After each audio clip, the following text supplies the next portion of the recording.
હાલો friends, આજે આપણે બનાવીશું પાઉંભાજી. તો ચલો શરૂ કરીએ.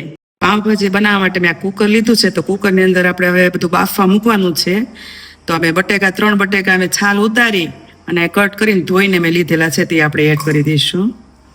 ને 2 રીંગણ લીધા છે, તો એને મેં ધોઈને કટ કરીને લીધેલા છે, એ આપણે એડ કરીશું.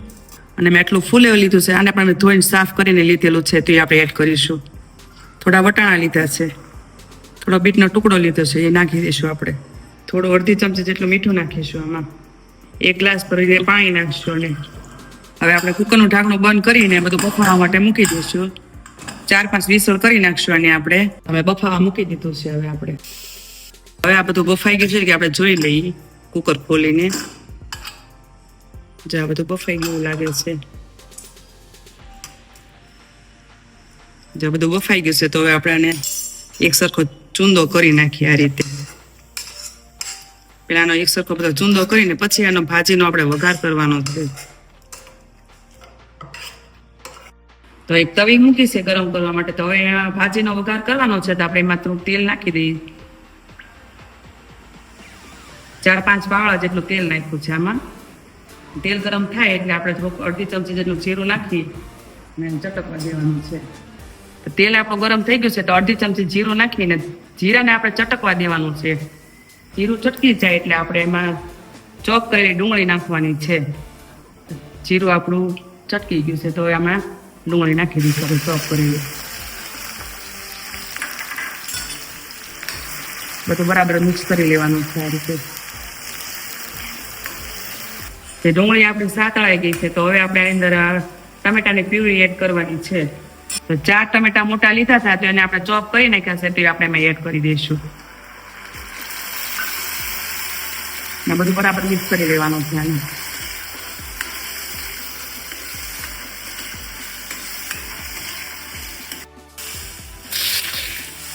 તો હવે આપણે મસાલા કરશું ભાજીના. તો આદુ મરચીની પેસ્ટ મેં બનાવી હતી, તો એ હું નાખી દઉં છું આમાં થોડી. આ લસણ ખાંડી 4-5 કળી જેટલું લસણ નાખ્યું, તો એ ખાંડી લો, તો એ બધું નાખી દઉં છું આમાં હું.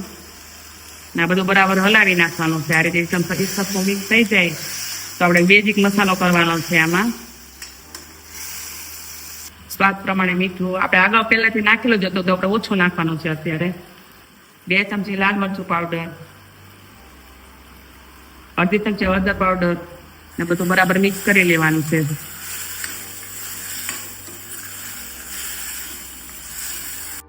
અને આ પાવભાજી તમે ઘરે બનાવશો ને, તો સેમ રેસ્ટોરન્ટ જેવી બનવાની છે. તમે પણ ઘરેથી બનાવવાની જરૂર ટ્રાય કરજો, અને આ ખૂબ જ ટેસ્ટી બનશે. આ ગ્રેવીને આપણે ધીમા તાપે ધીમે ધીમે ચડવા દઈને તેનો સ્વાદ ખૂબ સરસ આવે છે.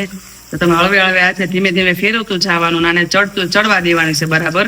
અને આનું બધું તેલ છૂટું પડી જાય ત્યાં સુધી આપણે ચડવા દેવાની છે. આનો સ્વાદ ખૂબ સરસ આવશે. તો ગ્રેવીનો બધો તેલ છૂટું પડી ગયું છે, તો હવે આપણે પાવભાજીનો મસાલો જે બાફેલો હતું ને શાકભાજી, એ આપણે એમાં એડ કરી દેવાનું છે. એમાં આ બધું બરાબર મિક્સ કરી લેવાનું છે આને. પાવભાજી એક સરખી બધી મિક્સ થઈ જાય ને પછી એને ચડવા દેવાની છે ધીમા તાપે.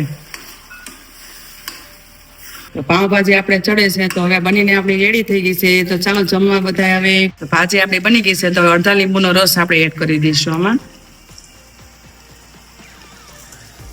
1 ચમચી પાવભાજી મસાલો નાખ્યો આપણે એમાં. તો હવે બધું બરાબર મિક્સ કરી લઈએ.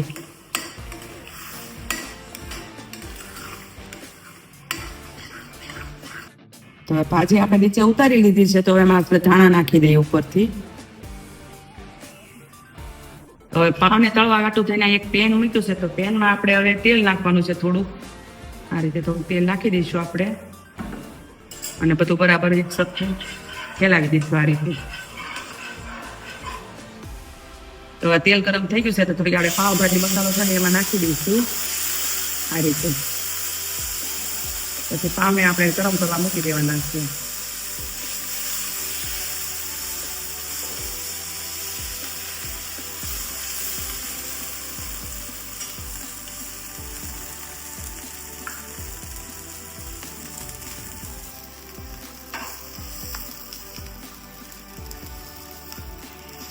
પાવને આપણે બંને બાજુ બધી ફેરવીને આપણે ગરમ બરાબર કરી લેવાના છે. એકદમ સોફ્ટ થઈ જશે પાવ આપણા.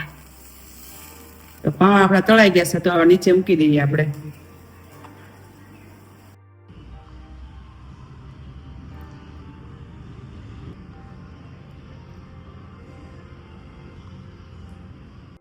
તમને અમારો વિડીયો જોવો ગમ્યો હોય તો લાઈક કરો, શેર કરો અને સબસ્ક્રાઈબ કરજો. અને કમેન્ટમાં કહેજો કે કેવી બની પાઉંભાજી, તમે પણ બનાવજો.